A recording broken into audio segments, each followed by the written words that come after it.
नमस्कार, मैं हूं आपके साथ अभिषेक शांडिल्य।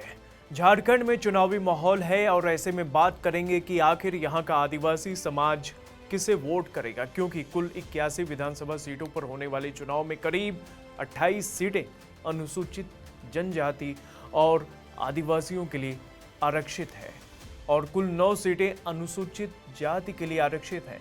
यानी इन सीटों पर जो अच्छा प्रदर्शन करेगा उसके हाथ में आने वाले 5 सालों तक झारखंड की सत्ता की चाबी रहेगी। वैसे यहां साल 2019 के चुनावों की बात करें तो उस वक्त झारखंड मुक्ति मोर्चा को आदिवासी बहुल इलाकों का जबरदस्त साथ मिला, जिसकी वजह से कुल 28 सुरक्षित सीटों में से कुल 19 सीटें प्राप्त हुई। ऐसे में इस क्षेत्र में विपक्ष ब्लॉक के पास कुल 26 सीटें हैं, जबकि बीजेपी के पास 2। बीजेपी आदिवासी समुदाय के बीच खुद को मजबूत करने का लगातार प्रयास कर रही है। खासकर झारखंड के संथाल परगना संभाग वाले इलाके में पार्टी को उम्मीद है कि इस सियासी दांव से संथाल संभाग में लाभ होगा, जिसमें 18 सीटें हैं। बीजेपी इस पूरे बेल्ट में बांग्लादेशी घुसपैठियों द्वारा जमीन हड़पने के आरोप लगाती रही है। भाजपा एनडीए की सरकार सबका साथ, सबका विकास इस मूल मंत्र पर चल रही है।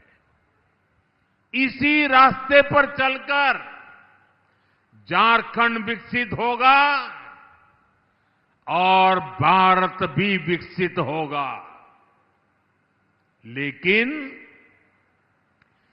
जेएमएम कांग्रेस के इरादे कुछ अलग ही है।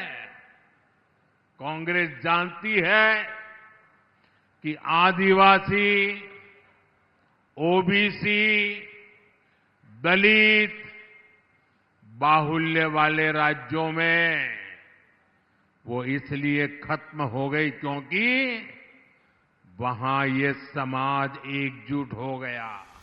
5 साल से सत्ता से दूर बीजेपी आदिवासियों के दम पर ही रांची में राज करने का सपना देख रही है।